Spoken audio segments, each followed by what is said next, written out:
Alright, today we have 600, the man that's, popular on YouTube, Instagram, you know what I mean? Got a lot of haters, got a lot of followers, a lot of supporters.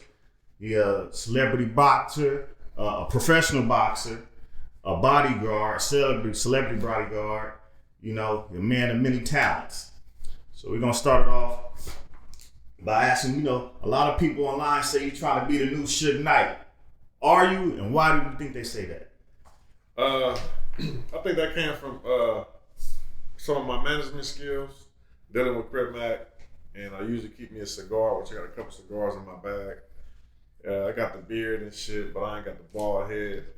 Kind of like resemble each other a little bit. And I guess Suge Knight was kind of like, his name was kind of like a bully a little bit. And they trying to say I was bullying CripMac over his contract and smoking a cigar, trying to be like Suge. So I think that's where I came from. But yeah, I never met Suge. Shout out to Suge. I ain't trying to imitate him, but he made a lot of accomplishments in life with the music industry and entertainment industry. So yeah, I would like to, achieve some things he's achieved. You know what I mean? Hey man, you possibly could play Suge on a big screen, man. You got a little similar look to him, man. You thinking about getting into films? Yeah, I actually got some acting classes I'm gonna start doing. I got a few connections with film and stuff, and they've been telling me like the last couple of years, go take the acting classes, man. Go do the acting classes. I get you booked for a few things, get you started. And I just ain't had time to go around and do it yet. You know what I mean? But that's definitely something I want to do in the future, probably in the near future.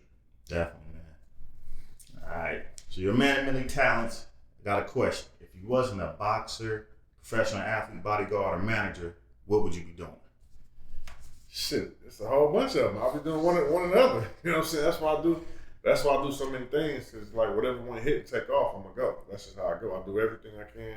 I put my hand in everything, put my eyes in everything, and try to learn everything and do everything. Whatever one take flight, I just go. Like tomorrow I might be over here, or yesterday I might have been over here. They might call me and I gotta go. Like, so whatever I can do, whatever one take off, let's get it. Sure. What's the strangest job or oddest job you ever had? Man, my first actual job was I used to cut fish at the fish market. That was my first job. I was still in high school. I think I still got the cut. One of these thumbs, I think it was this one, right-handed, and like sliced this right here. I was like, oh shit! So I take that shit up real quick. So I was gutting fish market. That's definitely an odd job. Okay. The other day we saw you play the lotto for $750 million. Can you give some advice on what not to do if you win? Well, I ain't never did it, so I can't say what not to do and what to do.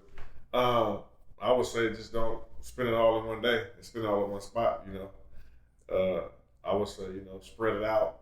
A lot of people who ain't really had money before, and I can speak from experience. When I first started touching money, I blew it all real fast. It was coming in so fast, it was going so fast. So, on that sense, I can relate to say that, be patient. If you're gonna buy something with some substance. Don't buy like a lot of material things. And, just don't change that when you get the money. So basically, somebody told me a long time ago, we'd be a whole lot more successful and farther in life if we apply our thoughts the same way we do when we broke, when we get the money. So when we ain't got the money, we say, if I get the money, I'm gonna do this, I'm gonna do this, I'm gonna pay this, I'm gonna do that. When we get the money, we do something totally different. So we gotta keep that mind, that hunger, and that strategic mind when we get the money. And we'll be a lot farther ahead.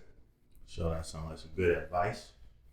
Okay. Now you're a world traveler. You got a bunch of stamps on your passport. What's your favorite place you visited? Probably Dubai. I'm a foodie. I'm a food guy. They got the best meats, you know what I'm saying? The best cuts of meats, the best steaks, the best tomahawk steaks. I mean, I've been home for about almost 3 months now, and I've been going to all the best steak houses, Beverly Hills, downtown LA, trying to match the steak. They just can't do it. I mean, they got the best meat selection out there in Dubai. I don't know if it's aged or a Wagyu or whatever. It's unmatched, you know what I'm saying? The best steak in the world, literally, you know what I'm saying? So I'm gonna say Dubai. I gotta get to Dubai, man. Yeah. What's the scariest place you've been?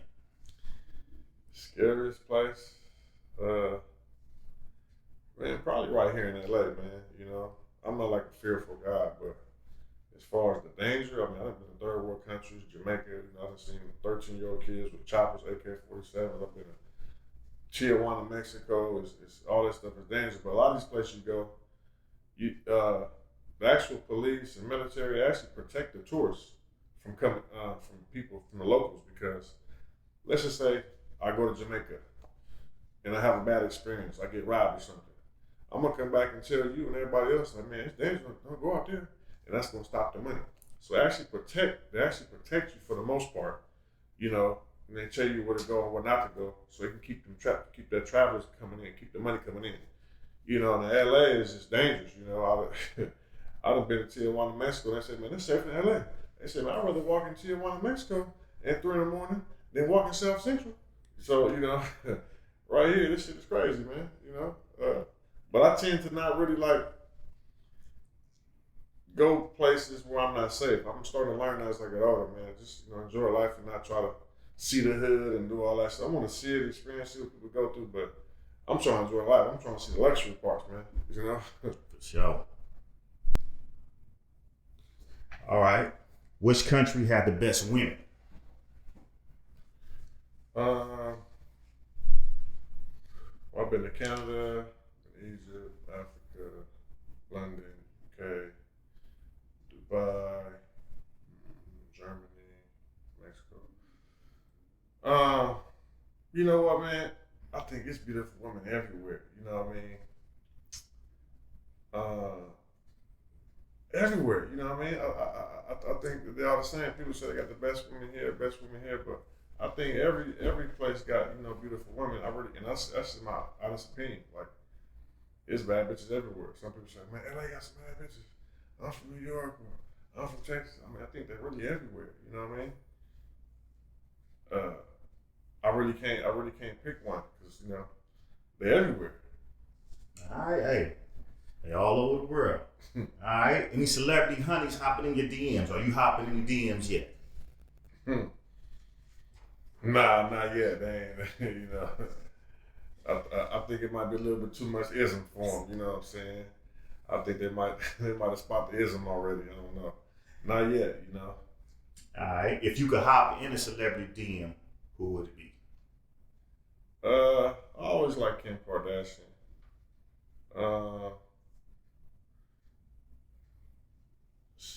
There's a bunch of them, man. Growing up, Gabrielle Union was probably my favorite. She taken, for instance, and hopping in hers. I mean, it ain't the beauty, it's the duty, man. You know what I'm saying? So I usually like who like me. Right. You know what I'm saying? I'm not more of a aggressive, talk to a woman type of guy. I kind of just sit back and see who wants me, and I pick who want me. Smart man. All right. So everybody heard about the $1 million deal you did with Wack 100.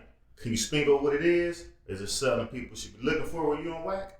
It wasn't really a deal. It was some business that we brought to the table, and that was just my percentage. It was actually a big deal, a very, very big deal, and that money was just like just a percentage of me bringing the deal together.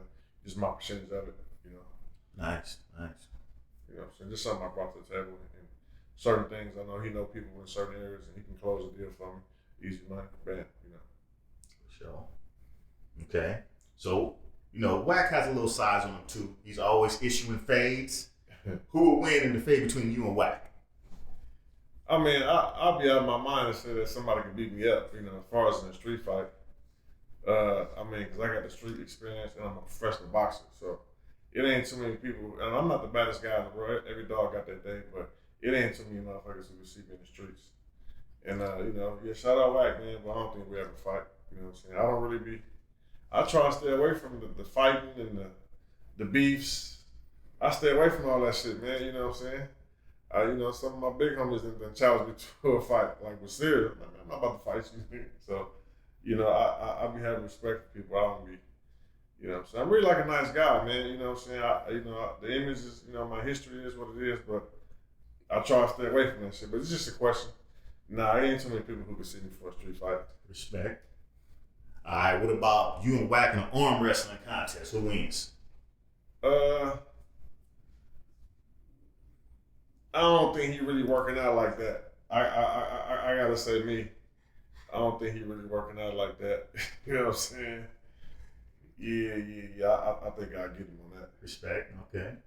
All right. So we see you're big on working out, staying healthy with your working out videos. Who are your workout influences on social media? The bodybuilders, you know, Phil Heath, Ronnie Coleman, Arnold Schwarzenegger, them type of dudes. And then aside from actual bodybuilders, I'm a fan of the bar people, you know what I'm saying? The bar stars, the bar dudes out there in New York and the East Coast. I used to watch the fitness from the streets, you know what I'm saying? All the hood workouts, street workouts. So I like bar workout, you know, stuff like that. Calisthenics. Okay. Do you think you can hang with some of those guys if you were to do some workouts with them? Do you can mess with like the bar dudes or Phil Heaths of the world? If I put myself to that, yeah. But I don't just do bar work. And if I put myself in straight bodybuilding, but I don't just do straight bodybuilding, you know what I'm saying? I mix all that shit in for what I need it for, you know what I'm saying? Just stay fit, keep my nice heart rate, and my main thing be boxing, stay loose. Like if I want to do bodybuilding, you can't be no boxer, you know what I'm saying? Because you be too stiff, you know what I'm saying? You need to be loose, you need to be flexible. So, you know, without that range of motion, which you definitely gonna get no range of motion if you keep building too much muscle. So my main thing is to be athletic and be loose, you know what I'm saying, and be flexible. So that's why I'm gonna go too hard, you know what I'm saying. Then as far as the bar work, you know, you can't have too much weight because, you know, you won't be able to do as many push-ups and pull-ups and shit like that and jumping and shit like that. So I kind of just mix it all together for me, you know what I'm saying, for what I'm trying to do, just a nice size, still be athletic, you know, and, you know, I can always come down a little bit. I'm a big motherfucker, so, you know what I'm saying. Big dude. All right. So what are your thoughts on checking in? Checking in like what? Well, you know, a lot of rappers, celebrities, they come to certain cities and, you know, the whole thing about checking in with certain guys so that you can move around. Well, I think it's necessary like this. This is why I always say checking in. I'm not saying checking in to, oh, I want to say I know you, so these people don't mess with me, or I want to talk to you or talk to him or her. It's just about checking in with the streets in general to see how to move in the local area. You know, just knowing where to go and where not to go, what to wear, and who not to associate yourself with, who not to be with, and what restaurants are safe and what places are safe. This is for your own safety. Not like you need to come out here and pay for security, have a posse. I mean, all that stuff is cool too. You know what I'm saying? That just shows you embracing where you at. And that way, motherfuckers who look for out of towners will be like, well, shit, he with them, he got them with him, we ain't tripping. Let's go get him because he think he can come out here and shit sweet. So, but it's like I said though, what I do is, you know, I just check in with people from the local area to see what's going on. Let's just say, like, you know, you got a hotel on Crenshaw and Slauson, and Crenshaw and Slauson is a Crip neighborhood, right? And you want to tell these people, hey, listen, man, we're at war with these people across the street, so don't be hanging out because these people come across the street every day shooting at people in the area. They don't care where you're from, not gonna ask you. So just stuff like that. Or they might say, don't be wearing this, go over here because these people think this. Or this dude just shot the police, so if you represent this over here, the police is jacking motherfuckers up and pulling you up. Or we beefing with, you know what I'm saying, this gang and looking for this, you know what I'm saying? Or, you know, like when you go to the Bay, you know, if you just go to the Bay Area right now, Oakland, San Francisco, you don't check in with nobody. You go shopping, get some Louis, you know what I'm saying? So what's the best restaurant? You park over here to go to the restaurant, right? 99% of the time, your car's gonna get broken into. You know, it's called bipping, they're gonna break in your car. But if you would have checked in with someone who's out there to let you know, hey, listen, don't get no rental car. Do not put nothing in your car. Don't even park right here. Matter of fact, take an Uber, take your shit back to the room, and don't do this, you know what I'm saying? It's just like certain things, you know what I'm saying? Or I don't want to get into too many politics, but certain places they'll tell you, hey, listen, bro, when you come over here, don't be don't be go over here. It's just that the people there can let you know what's going on. That's actually really how I look at it. Like, if you got people with you, they're gonna let you know what I'm saying, what to do, what not to do. If you don't want people with you, at least kind of contact somebody and they can kind of assist you on where to go, what not to do. Thanks. So I think it's very, very important, you know what I'm saying? Now, should everybody check in, even white people?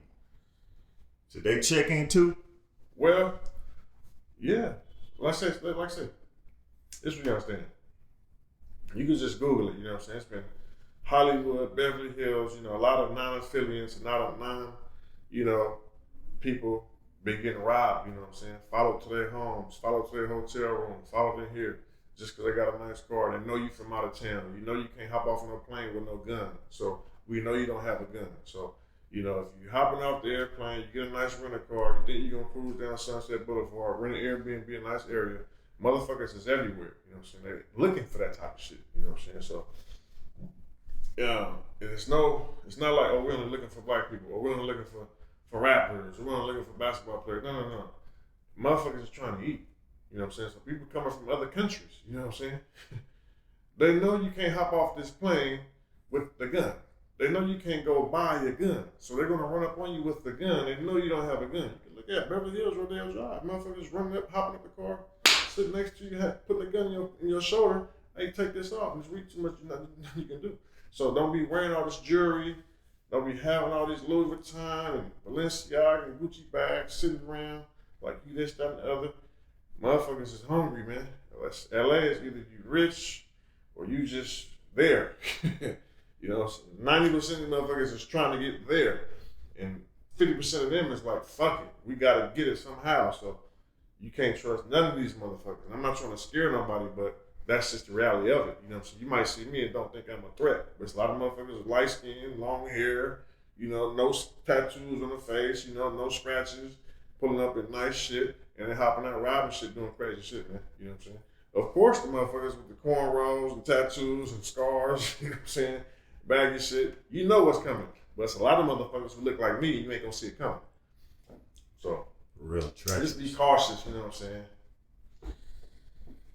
But motherfuckers ain't just robbing anybody. You ain't just mugging motherfuckers who ain't got nothing. If you look like you ain't got nothing, they're probably you. But if you look like you flashy, that Rolex look real, you know what I'm saying? You just hopped out this big ass car you rented, you know what I'm saying? You leaving a restaurant that costs $300 a plate.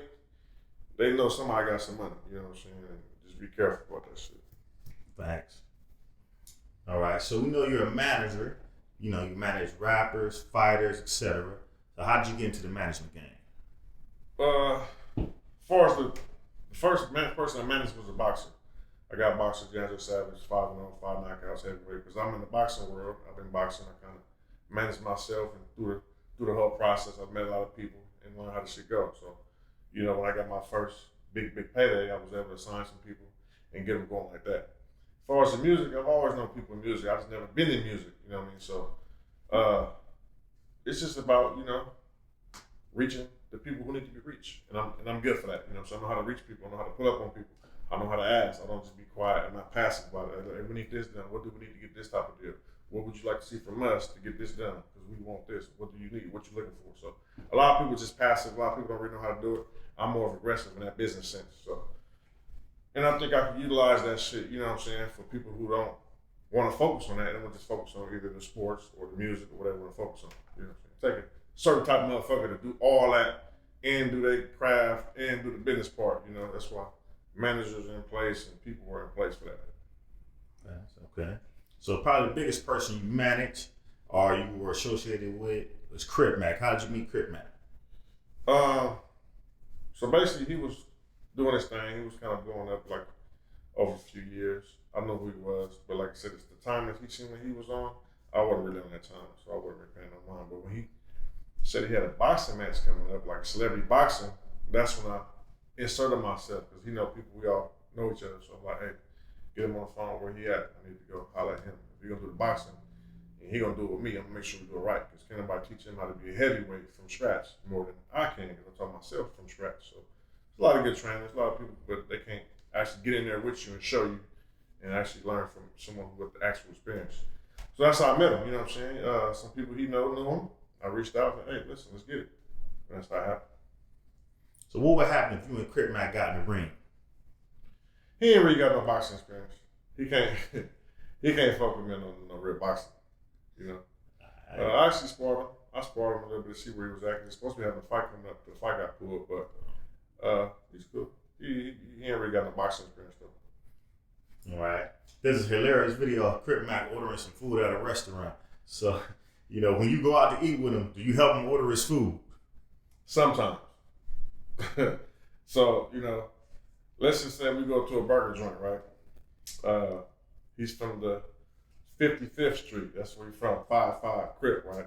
So they don't say French fries. French fries is how you diss 5-5 Crip. So they would think he's saying French fries. The way he say 5-5, he said, "Let me get a burger and some 5-5s." So they assume he's saying French fries, so they give it to him. But a couple times they say, "What?" Mm-hmm. And I have to say, "No, he wants. Let me get the burger with the French fries and a drink." Da, da, da. You know, so as far as like his terms with English, it be mixed like because he don't really say a lot of B's. He don't really say too many H's. The orange, he'll diss the orange, and he'll say snorns or something like that. So they say what? And I said no, he wants an orange soda and French fries.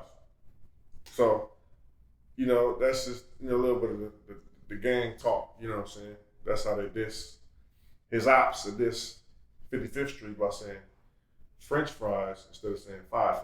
You know what I'm saying? Or they'll say snorns instead of orange. You know what I'm saying? So that's why, he a couple times had to order for him. Okay. Can you imitate a CripMac ordering food? I just said it. He said, let me get some 5-5s and a snore soda. Man, figure that out. That's what he said. All right, what do you look for in an artist when you want to sign them? The complete package. So, and I tell people this all the time, because the people who behind me who put the money up, they want a complete package. And I want to be able to come so they can't tell me no. Let's just say if, you was doing music and I want to sign you and we ain't to sign you. And these people say, okay, we'll bring somebody to the table and they know what they can work with. You might have the lyrics, you might not have the voice. You might not have the image, so you might not have the background, so you might just not have the charisma or something, so like they want the whole package. So that way, if I know we doing it, I know we can get the money. But you don't necessarily need the whole package to make millions. You don't necessarily need the whole package to get a deal. That's just people I deal with, and I know we can get something done. There's a lot of people who ain't got the image, a lot of people who ain't got the voice, a lot of people who ain't got the lyrics, a lot of people who ain't got the background. And they all making money, all got deals. So that don't discourage them. I'm saying the people I deal with, that's what they want. And they know they can't get denied. You know what I'm saying? Okay.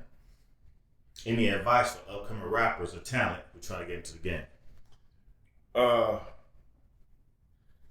Just flood that shit and keep putting shit out so you get better. You know what I'm saying? Just don't really stop. Just keep elevating, keep getting better. You know what I'm saying? Keep networking. And invest in yourself. You know what I'm saying? How we invest in our shoes and our jewelry and our haircut and our drugs and everything we do outside the studio. Invest in the studio. You know what I'm saying? Invest in your music, invest in your career, because it's gonna show when you present something. You know what I'm saying? If you see this person and say, well, give me your press kit or let me see your video, let me hear something, they're gonna dissect it from A to Z. You know what I'm saying? Well, you ain't got a real beat, you know what I'm saying? You didn't put no money into the video, you know what I'm saying? You didn't really care about how you was looking in the video. It looked like, it sounded like you really didn't really put no time into writing the good lyrics. It's like, put everything into it, how you put everything else in something else. How everybody else put everything into it, you know what I'm saying? If you really believe in it. Invest in yourself. Mm-hmm. You do boxing exhibitions. Who would be your dream exhibition matchup in the ring? Mike Tyson. Ooh. Yeah. I don't know, he getting a little older in age. He probably won't do no more exhibitions, but that'd be somebody, because that's who I kind of looked up to as a fighter. That'd be a good one. Growing up, yeah. Would you fight Jake Paul? Yeah. He can't fuck with me. So I'm a heavyweight. He's like a 175 light heavyweight type, cruiserweight type of he up in there. He ain't ready for no real big heavyweight. Okay, so Jake Paul he ain't ready yet. Nah, he ain't ready. If you could fight any boxer, past or present, who would it be besides Mike? Oh, Butterbean. Oh, big dude. Butterbean. Yeah, fuck Butterbean. Would you ever step into the octagon with MMA? Yeah, for the right money. I've never really got into it. I don't know all them little leg locks and the ground game, But as far as the up top stand up game, I kind of do a little couple kicks, but I ain't really got used to the ground game. How they be twisting and shit like that. I got to practice that shit. I ain't never tried it. So you got to work on your jiu-jitsu. Yeah. If I was to do it, I can't say I wouldn't do it, but the price is right there. Yeah, it's a kind of jail fight. You know what I'm saying?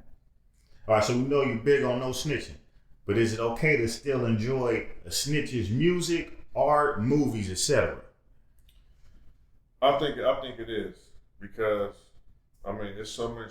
A lot of people got so much stuff on their name. I actually did a video on this probably like about a month ago, and I don't do no selective politicking. So I brought up R. Kelly. You know what I'm saying? Who I'm a fan of, and he has charges and been convicted of some serious shit that I'm not cool with, and I still listen to his music. So a lot of people say some of these rappers coming out to be snitches and breaking the street code, and they say they're not messing with them, listen to their music. But if that's the case, you need to throw away your whole CD deck, throw away your whole Apple Music and everything, because there's a lot of motherfuckers who ain't doing that. So, we hold the rappers to street credentials, and they're not really street dudes and stuff like that. So, I don't know. Me personally, I don't really listen to a lot of these guys, you know what I'm saying? The guys I listen to came out to be a snitch and had stuff on their record. The only person I had a struggle with to not listen to it is the R. Kelly thing. And that ain't got nothing to do with, I'm here for the music. I'm not here for what he got. Like I said, I was never a fan of him. I never been to his concert. I never looked up to him, so he didn't hurt me. I wasn't hurt when I found out about his charges. He could have them or not. I still listen to music, you know what I'm saying? So, that's just keeping 100. I can't say I'm not gonna listen to his music no more, but the music is the music. Okay. Any advice for tourists who come to the Crenshaw area to see the Nipsey murals?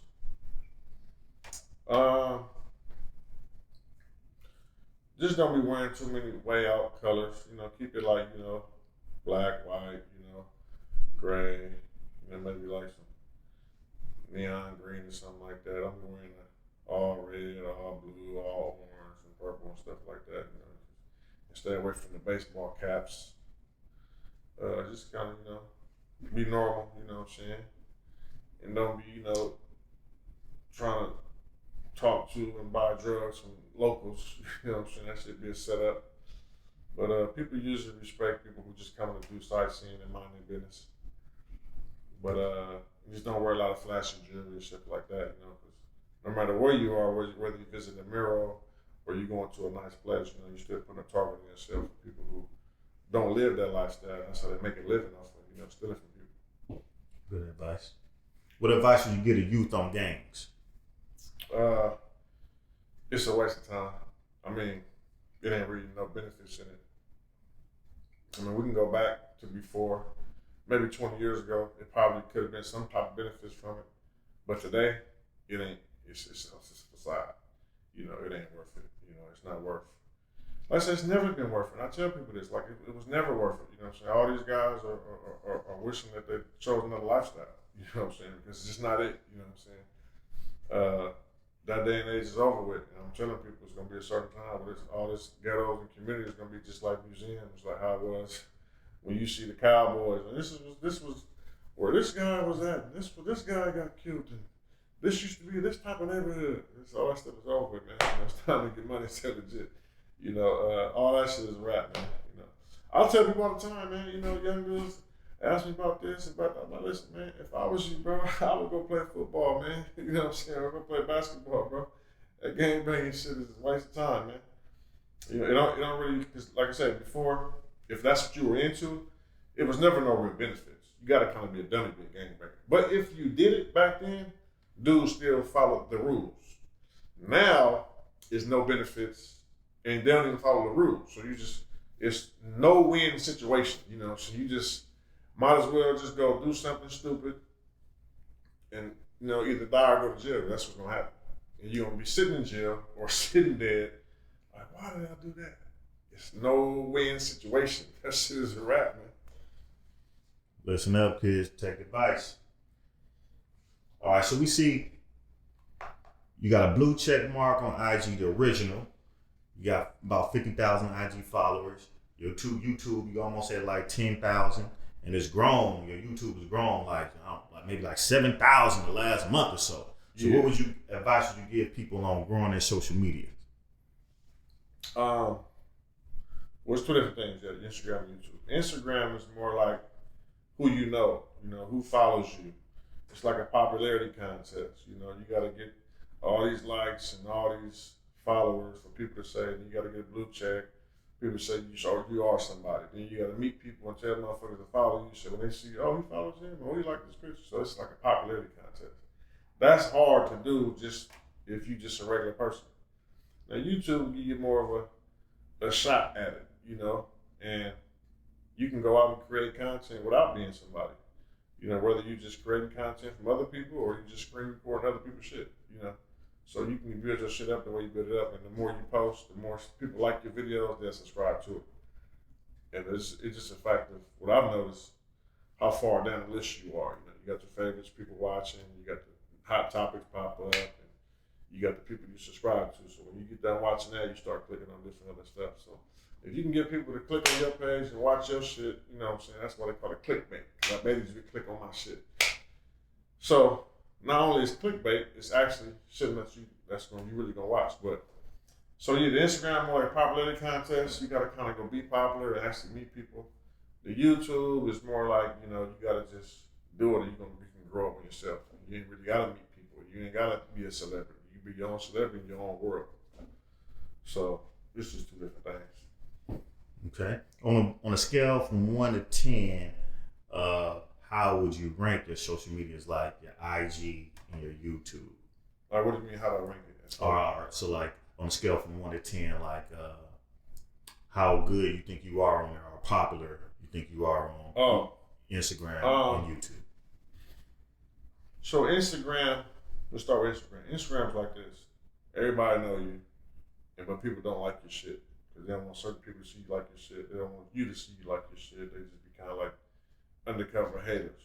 So I'm a pretty popular individual, whether it's on YouTube or not. And I get a lot of insights. A lot of people see my shit, but they don't. You're not going to see it because you don't see who's liking it. You don't see thousands of likes and thousands of comments and stuff like that. So, I don't think I'm that popular on Instagram. You can post on Instagram and everybody just might not see it. You can have all these followers, but you're not going to see. You can have 1,000 followers, but it'll be hard to get 1,000 likes.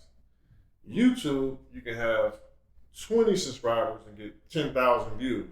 So you can reach more people on YouTube around the world. You know what I'm saying? So it's just hard. They're just two different worlds. Instagram is good too, because people go to Instagram first. Instagram is about, like I said, it's like a popularity contest. It's about who you are, who are you, how many subscribers you got, what you got going on. This is like your life. This is what here. YouTube is just like I don't know. I can't really explain it. It's just two different things, man. All right. So if you have to put a number on it though, on your IG from 1 to 10, what would you give yourself? IG, I gotta give myself. If 10 being the highest, 1 being the lowest, I think I'm in the top half. I would say like a 6. Because I'm not up there with the millions of people, but I'm definitely, known in the Instagram world because of where I grew up at, things I've done, the boxing, been all around the world, been in like 10 different countries, I'm pretty active on there, and a lot of people know me. So I would say I'm like a 6 on Instagram. Right now on YouTube, I'm like 7, 8, in the world. You know what I'm saying? Tend to be like the tops. I'm close to them. You know what I'm saying? Okay, so here at the Social Ranks, we also rank your social medias. So we're about in line. For your IG, we say about a 6. You're an original blue check member. You got 50,000 followers roughly, and you're probably growing. And then on the YouTube side, we give you a 7.5 because you're definitely growing. Oh, so we're about the same. Yeah, okay. We right in line. You're about 7.5. You done grew about 7,000 followers within the last month, and I'm sure by now you might be at 11,000. So if we average that out, you had a score of 13.5 out of 20. Out of two social medias on a scale from 1 to 10, you had a 13.5 out of 20. That's about 67%, but you're growing. So I predict probably within the next 6 months, you might be about an 80%, 90% or something. Oh yeah, we're going crazy in the next 6 months for sure. For sure. That's definitely better than the social ranks. You know, we have about a 1 right now. But hey, man, we got 600 on here, man. We trying to grow, baby. Come and subscribe. Let's get it.